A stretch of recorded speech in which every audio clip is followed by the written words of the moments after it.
போன்ற இதை கைப்பற்றி அவர்கள் சட்டங்கள் என்ன நினைக்கிறார்களோ அந்த சட்டங்களை எல்லாம் நிறைவேற்ற பண்ணணும்னு நினைக்கிறாங்க. அப்போ தம்பி நல்லா பேசுறாருல, எந்த பிள்ளைக்கு தாங்க அப்பாவை பிடிக்காம போகும்? அதுவும் தான் உட்காந்துக்கிட்டே சாப்பிடலாம், எந்த வேலைக்குமே போகாத அளவுக்கு 1000 கோடிகள் சொத்து சேர்த்து வச்சிருக்க அப்பாவை எந்த பிள்ளைக்கு பிடிக்காம போகும்? அதுல அந்த பையன் பேசுறது எனக்கு டக்குனு ரொம்ப லாங் பேக் போய் மேஜர் சுந்தரராஜன் ஒரு ஆக்டர் இருந்தார், நிறைய பேருக்கு தெரியும்.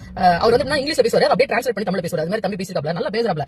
அதெல்லாம் அவங்க அப்பா சொல்லி தம்பி மேலே ஏறி இப்பெல்லாம் பேசிட்டு தெரியாத, வயசான காலத்துல நெஞ்சு வலிக்குதுன்னு சொல்லிக்கிட்டுலாம் இப்பெல்லாம் பண்ணப்படாது, கம்மனு ஊட்டாண்ட இரு, சொத்து சேர்க்கிறியா லஞ்சம் வாங்குறியா அதோட மூடிட்டு கம்மனு இருந்து நீங்க சொல்லிடுவோம் உங்க அப்பாட்ட. அதை சொல்ல நீங்க தவறிட்டீங்க, அப்பா அரெஸ்ட் பண்ணதான் செய்வாங்க அவங்க அப்பாவை. அதான் சொத்து சேர்த்து போய் உட்காரு வந்துருவாங்க அப்பா. ஓகேவா? அதுக்கப்புறம் அனிதா ராதாகிருஷ்ணன் நேற்று நெஞ்சு வலி ஒண்ணு, ஏற்கனவே நம்ம சிங்கப்பூர் ஒண்ணு, அதுக்கப்புறம் கீதா ஜீவன் அவர் ரொம்ப உடல் சுகம் இல்லாதவர் அப்படின்னு சொல்லி இதெல்லாம் பாக்கல. இந்த சந்தானம் காமெடி பாத்தீங்களா?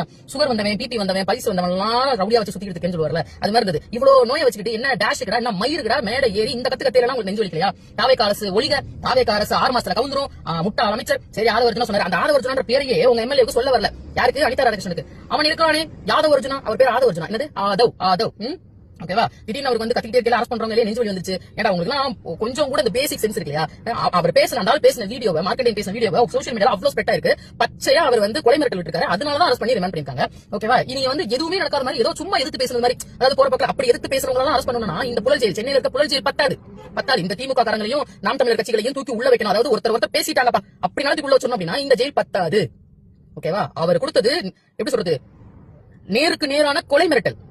ஓகேவா? முதுகெலும்பு உடைச்சிட வேண்டாம்னு சொல்றது இப்படி. நான் கீதா ஜீவன் சொல்றேன், கீதா ஜீவன் லேடிஸ், அதனால நான் சொல்றேன், நேருக்கு நேரம் நிக்கிறோம். கீதா ஜீவன் நான் ஒரு அடியா அடிச்சிட்டேன்ப்பா.